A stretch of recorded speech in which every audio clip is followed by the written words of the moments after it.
So are small businesses prepared? What would you say? Would you say they are or generally not? Shaking of heads.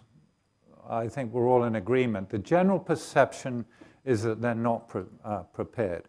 But also bear in mind that many small businesses or small business owners are by their very nature entrepreneurs. And by entrepreneurs and the scale or the size of their business, they are inherently much more resilient than larger organizations.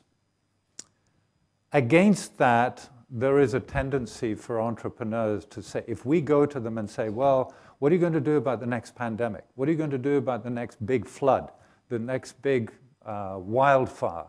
They'll say, well, I'll deal with that when it happens. And there are a lot of disincentives for a small business to be prepared. They're unfamiliar with and very intimidated by a process that they don't understand and they don't see as really contributing to their business objectives. They have limited time, resources, and money. And the other thing is that they really are very few simple, effective solutions.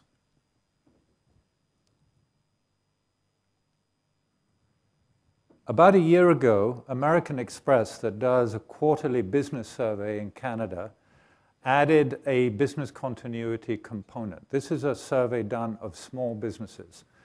They had over 500 small businesses respond to the survey. 70% were not familiar with business continuity. 58% were either not very prepared or not at all prepared. Here's what's interesting. 41% though said they had experienced a significant disruption. Of that 41%, 80% had been impacted for more than 5 days. 46% of that number had been impacted for more than 30 days. So guess what? 20% said business continuity. Yes, business continuity is a priority. And another 62% said, well, it's not a priority, but it's an issue. In Canada, if we take 20% of that small business sector, so from 2 to 50 employees, that's 205,000 businesses that say it's a priority, but I don't know where to go. There's no easy, simple solutions. So if you do a Google search on the web, and I did one this morning, business continuity for small business, and you get 4 million hits. And here are a few of the many that are available. There are many, many more than this. And that you'll be familiar with. But many of these have the tendency to talk about SMEs, small, medium enterprises.